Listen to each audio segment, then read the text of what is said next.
Benchmarking phase indexing strategy on ArcFace embedding for large-scale phase matching. So the author is Wisely Johnson Halim, Yosuke Yung, Rico Halim, and Bhakti Amirul Jabar. So in the modern face recognition, modern face recognition models such as ArcFace, it's already achieved 99.8% accuracy on LFW metric. But however, the real-world deployment may contain 100,000 to million enroll identity. So in that scenario, the latency is really important.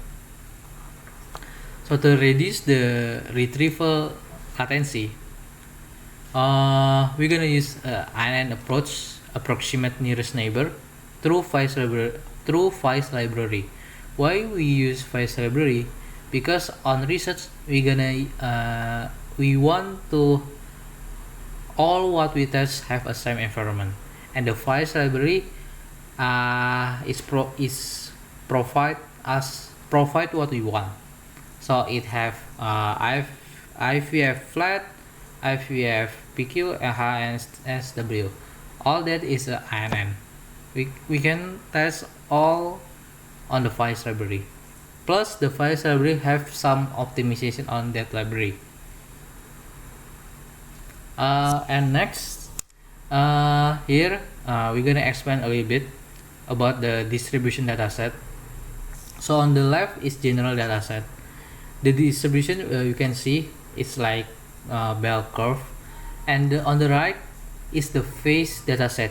We can see the distribution is pretty much very different, right?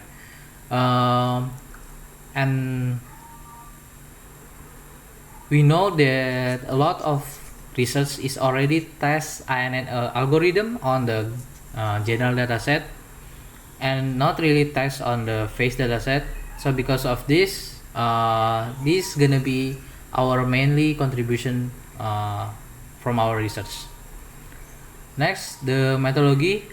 The pipeline I think is pretty simple because we mainly test only the retrieval result.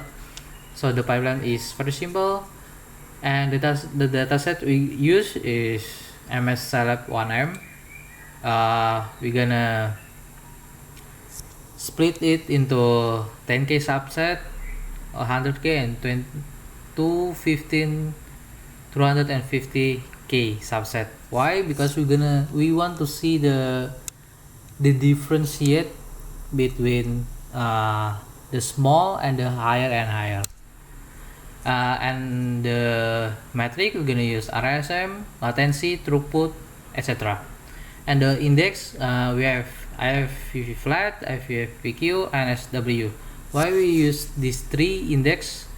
Because these three is representative for INN, like INSW for the graph INN, the IFV flat is representing the centroid, and for index flat is gonna be our baseline.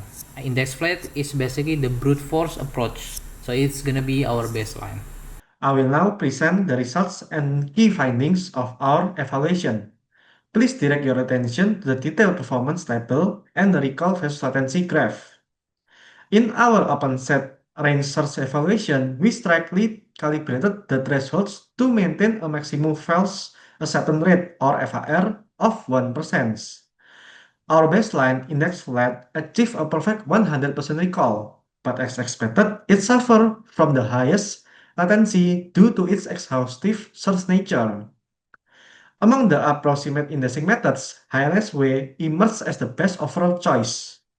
As you can see on the graph, it consistently provides the best recall latency trade-off. It achieved high recall, ranged from 94.5% at the 10,000 scale down to 84.0% at the 250,000 scale, with very low latency between 0.06 and 0.061 milliseconds. Most importantly, it successfully kept the FAR at or below 1% across all scales. In contrast, IVFPQ exhibited catastrophic FAR at small scales. Despite the 1% target, its FAR skyrocketed to 100% for the 10,000 gallery and 79% for the 100,000 gallery. This shows a severe incompatibility between product quantizations and the hyperspherical geometry of Akfes embeddings. Meanwhile, IVF flight was very fast, but its recall was too low, hovering around 34%. Finally, we observe a critical operational challenge regarding the impact of the scale. As the gallery grew from 10,000 to 250,000 images, maintaining the 1% FAR required us to implement increasingly tighter distance threshold, dropping from 0.315 down to 0.098. Consequently, this caused a 22.6 percentage point drop in the true acceptance rate, which fell from 89.1% to 66.5%. In summary, for large-scale open-site face identification, HNSW is the most reliable and practical strategy. Our core insight is that INN algorithm behavior is strongly influenced by the hyperspherical geometry of the Akfes embeddings, and therefore, it must always be evaluated under realistic operational conditions. That's conclude our presentations. Thank you.